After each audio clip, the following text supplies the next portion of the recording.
우리가 수많은 그 무덤들을 보면 그곳에 묻힌 지고아를 막론하고 모든 사람들 죽음 가운데 있다는 점에서 동등하죠. 그러나 우리에게는 부활의 소망이 있고 먼저 죽은 자는 다시 살아날 것을 믿기 때문에, 그리고 부활이라는 것이 우리의 삶을 얼마나 풍성하게 하는지, 부활의 삶이 우리의 모든 신앙에 얼마나 큰 근간이 되는지, 이거는 우리가 평생 신앙생활 하면서 우리가 알아가는 그런 내용들이죠. 오늘 말씀 보면 창세기의 맨 마지막 부분입니다. 우리가 창세기가 어떻게 시작되는지 이거는 다른 건 몰라도 이거는 누구나 다 알 수 있죠.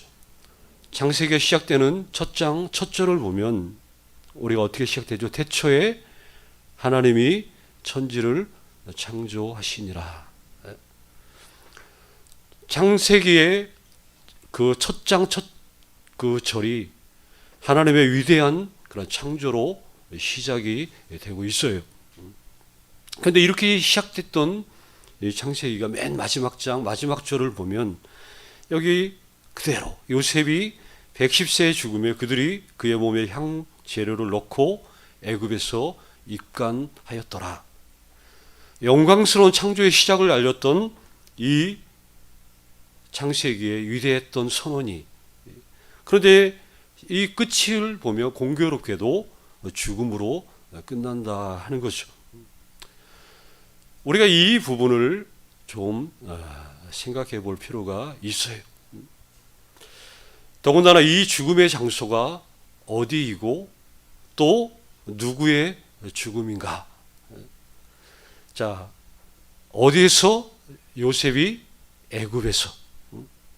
다시 말해서 가나안 땅도 아니고 하나님의 약속의 땅도 아닌, 그리고 생명의 땅도 아닌 저 이방 땅에서 생명으로 시작했던 이 놀라운 창세기가 맨 마지막에 보면 죽음으로 끝난다 하는 거죠. 그것도 외국 땅에서 이민자의 생활 살다가, 그리고 고향 땅을 그리워하면서도, 그리고 그리워했지만 고향 땅에 가지 못하는 이 마지막 요셉의 그 인생을 우리가 보게 되는 것이죠. 그런데 이 요셉의 이 죽음으로 이 영광스러운 창세기가 끝을 맺고 있다는 사실, 이걸 성경을 곰곰이 또 눈여겨보는 사람들에게는 이게 이런 것들이 좀 충격적으로 다가오게 된다는 거죠. 또 한 가지 사실이 있다면 요셉의 국적은 어디예요? 이스라엘 사람이죠. 그런데 거의 대부분의 그의 삶을 어디서 살았냐? 이스라엘이 아닌 애굽에서 살았다 하는 거죠. 요셉의 이야기가 창세기 37장 이후로 나오고 있는데 이것도 역시 우리에게 좀 더 의미가 있는 그러한 부분들이죠. 출생은 이스라엘 사람이었지만 그의 대부분의 삶은 자신의 고국이 아니라 애굽에서 살았다는 것. 그러면서도 살았을 뿐만 아니라 그가 죽었을 때에도 어떻게 보면 이중 국적자로 살았다는 거예요. 애굽에서 살지만 그 사람의 정체성은 이스라엘 사람. 그러니까 이스라엘 사람으로 살았고, 그러면서 또 한편으로는 애굽 사람으로 살 수밖에 없는 이중 국적을 가지고 소위 말하는 그런 삶을 살았던 사람이 요셉이죠. 근데 이게 바로 소위 말하는, 이게 어떻게 보면 우리와 너무나 동일한 삶일 수밖에 없다는 것을 우리는 잘 알고 있어요. 내가 저기 다른 나라에서 살기 때문에 그런 게 아니라 우리는 비록 이 세상에 우리가 속해 살고 있지만 우리는 이미 이 세상에 속한 사람이 아니다라고 성경이 말해주고 있잖아요. 우리의 본향은 하늘 나라, 우리의 시민권은 천국에 있다는 것을 성경이 말해주고 있어요. 세상에 속해 있지만 이 세상 사람이 아닌 우리의 본향이 하나님 나라이고 하나님의 자녀라는 이 신분 때문에 우리는 이중 국적자와 같은 그 정체성을 가지고 사는 존재다 하는 것이죠. 근데 이게 쉬운 일이 결코 아니라는 것이죠. 누구나 자기의 신앙의 정체성을 막 드러내면서 사는 게 쉽지는 않죠. 누가 교회에 다니는 사람인지 그렇지 않은 사람인지 우리는 우리끼리는 잘 알고 있는데 우리가 사회생활 하다 보면 나가다 외부의 사람들을 보게 되면 아니 어디 뭐 다니다 보면 길거리에 또 수많은 사람들이 오가는 것들을 볼 때 누가 예수 믿는지 안 믿는지 겉으로 봐서는 누구도 알 수 없죠.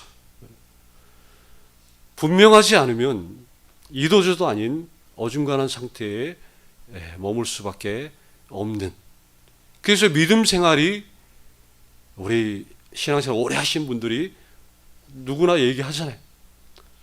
신앙생활을 오래 하면 할수록 쉽다는 거예요, 어렵다는 거예요? 어렵다는 거죠. 당연히 어렵죠.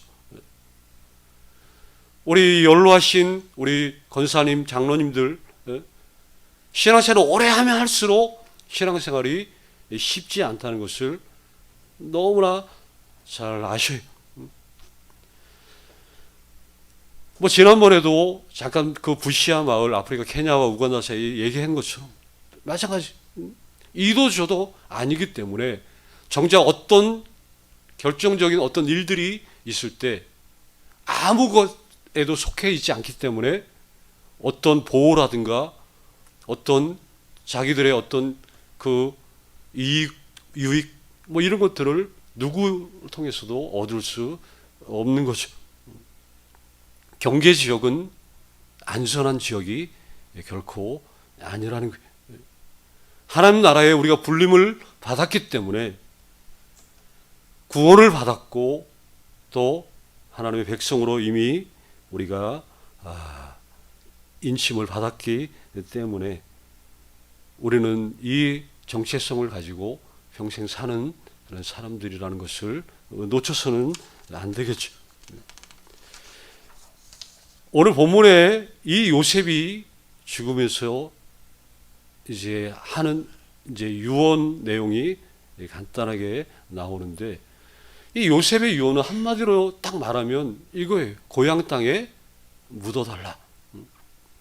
그 어릴 적에 그 형들에 의해서 죽임을 당할 뻔하다가 그래도 그 넷째 형 유다가 그래서 죽이지는 말자.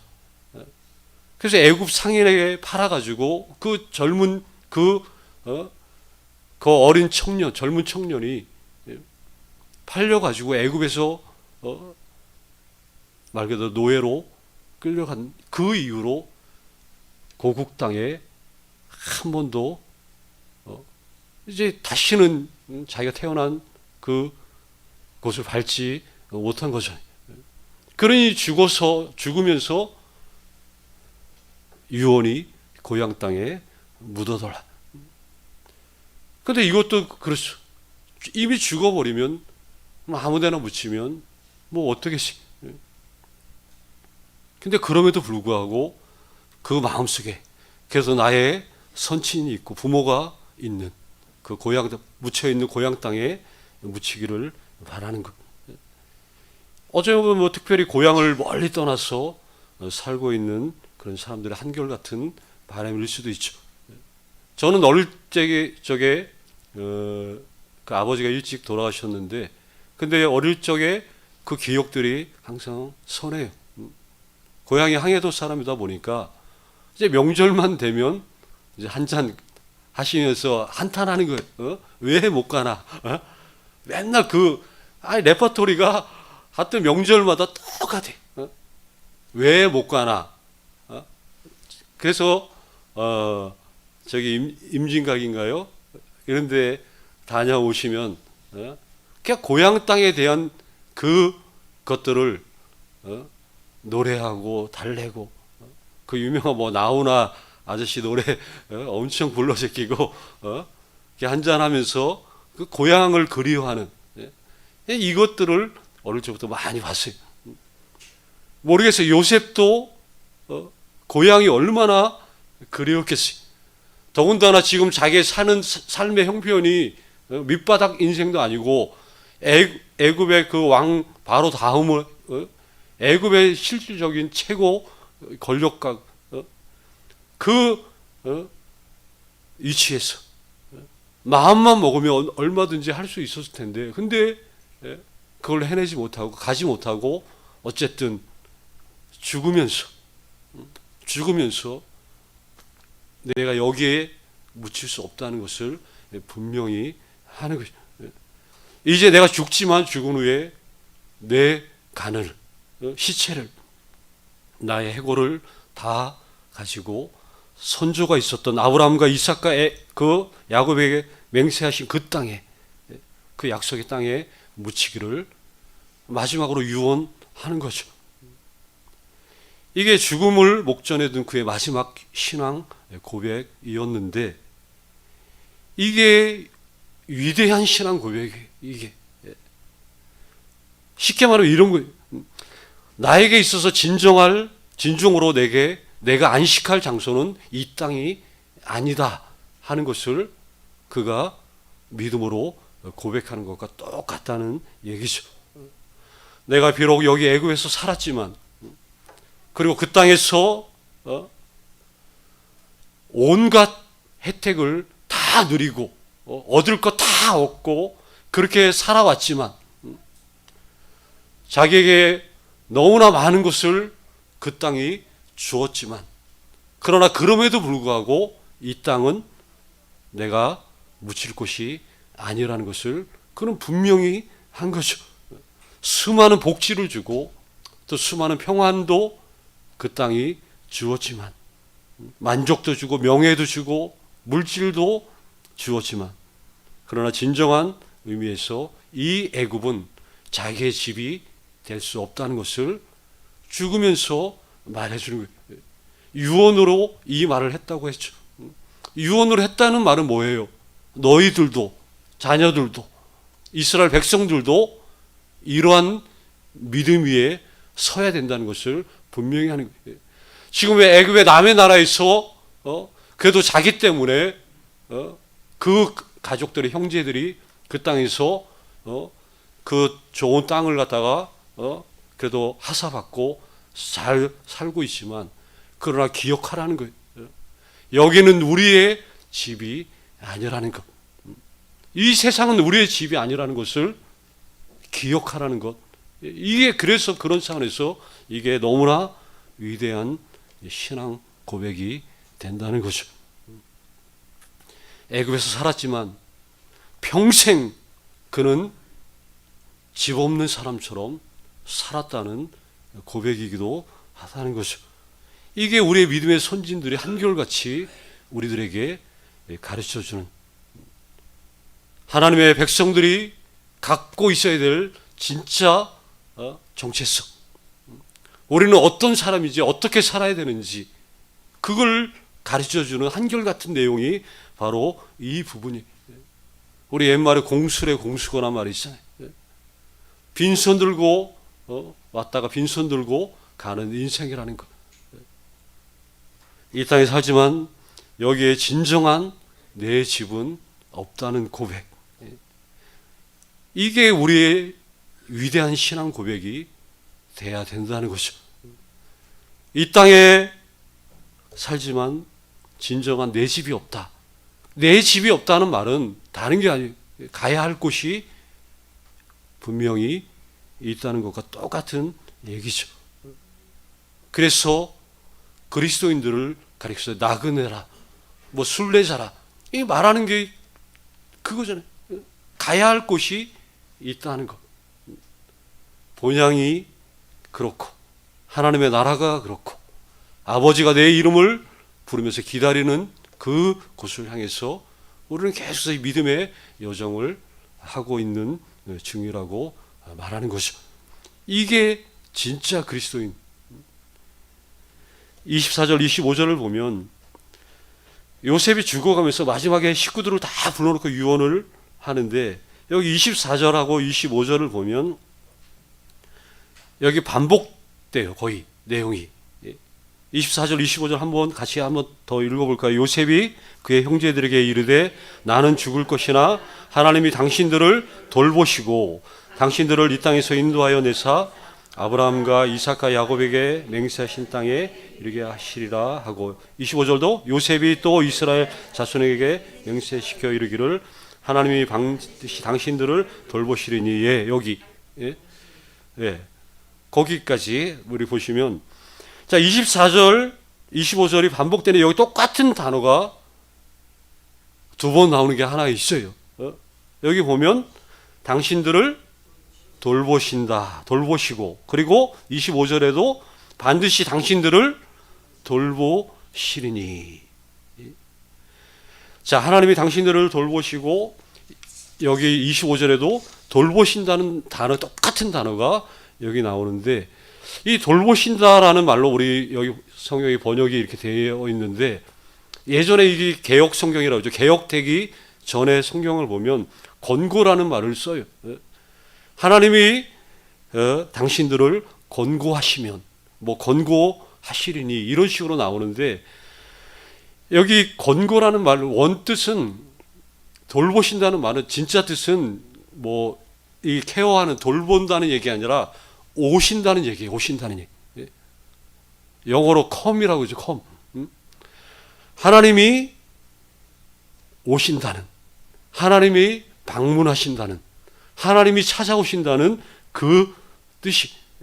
그래서 하나님이 반드시 당신들을 돌보시리니, 이 말을 직역하면 하나님이 반드시 당신들을 찾아오실 것이니, 이렇게, 이게 그 원 성경의 뜻이. 그럼 뭐냐, 요셉의 마지막 신앙 고백은 뭐 내가 단순히 뭐 원한다, 희망한다, 뭐 이 정도 차원이 아니죠. 이런 희망과 자기의 간절한 소망이 있는데, 이게 언제 진짜 이루어지냐? 하나님께서 먼저 찾아오시면 가능하다는 것을 말해주는 거예요. 나의 소망은 하나님이 찾아오시면 이루어질 것이다. 이렇게 마지막에 죽어가면서 이야기를 하고 있어요. 하나님의 찾아오심. 이게 기독교 신앙의 진리죠. 우리가 먼저 하나님을 찾은 것이 아니라 하나님이 우리를 먼저 찾아오신 거예요. 우리가 먼저 하나님을 만난 게 아니라 하나님이 우리를 먼저 만나 주신 거예요. 우리가 아직 죄인 되었을 때, 우리가 아직 하나님을 알지 못했을 때, 하나님이 우리를 정말 파격적으로 찾아오시고 방문하셔서, 그래서 우리의 삶이 바뀌고 인생이 바뀐 사람들이라 하는 것이죠. 하나님의 찾아오심, 하나님의 이 방문, 이것보다 좋은 소식은 없었다는 것이죠. 좋은 소식을 우리는 복음이라고 부르고 있어요. 하나님의 찾아오신, 하나님의 그 방문, 이게 우리에게 복음이 된다는 거죠. 정말 하나님이 나를 찾아오실 거라는 것. 나의 삶의 현장에, 그리고 교회와 또 여러분들의 가정 가운데, 그리고 사회생활 가운데, 또 내게 주어진 사역과 나의 삶의 역할 가운데, 그리고 하나님이 오실 때 새로운 일들이 일어날 것을 믿고, 그리고 거기에 놀라운 일들이, 기적이 일어날 것이고, 또 죽음 가운데서 새로운 부활이 이렇게 일어나게 될 것이라는 거죠. 이게 언제요? 하나님이 찾아오실 때 가능하다는 거예요. 요셉은 너무나 이걸 잘 알았어요. 그래서 죽어가면서 하나님이 찾아오시면 모든 것이 이루어진다는 것을 자손들에게 마지막으로, 죽을 때 하는 말이 가장 원하고 가장 바라는 내용이잖아요. 하나님의 찾아오심, 이게 우리의 모든 것에 있어서 가장 중요한 부분이다. 이거를 얘기를 해줘요. 그래서 죽음은 죽음으로 끝나는 것이 아니라는 거죠. 그 다음에 반드시 하나님이 찾아오신다는 것. 이게 우리가 가져야 될 부활의 신앙이 바로 이 부분이죠. 저는 확신합니다. 하나님께서 나를 찾아오시기 전까지는 나는 아무것도 아니라는 것을. 하나님께서 우리 교회에 찾아오시기 전까지는 아무것도 아니라는 것을. 하나님이 가정 가운데 찾아오시기 전까지는 아무것도 아니라는 그런 마음으로 우리가 하나님의 오심을 소망하고 하나님이 만져주시기를, 하나님이 이렇게 여기 돌보시리란 말을 찾아오시리니 그 말로 받아들인다면, 아니 받아들여야만 되는 거죠. 그럴 때 모든 것이 다시 살아나는, 회복되는 그런 놀라운 역사가 이루어진다는 거죠. 믿음의 사람들은 언제나 그래서 이 하나님의 찾아오심에 대해서 절망 가운데서도 희망으로 기다렸고, 또 이 부활절, 이 복되고 이 영광스러운 날, 또 예기치 않는 방법으로 우리에게 찾아오실 하나님을 기대하면서 우리의 인생을 어떻게 살아야 될지 우리가 다시 한번 하나님의 그 부름 앞에 다시 한번 우리가 충성을 하고 또 소망 가운데 살기를 몸부림치는 이러한 우리 한 분 한 분 다 되시기를 간절히 주의 이름으로 축원합니다.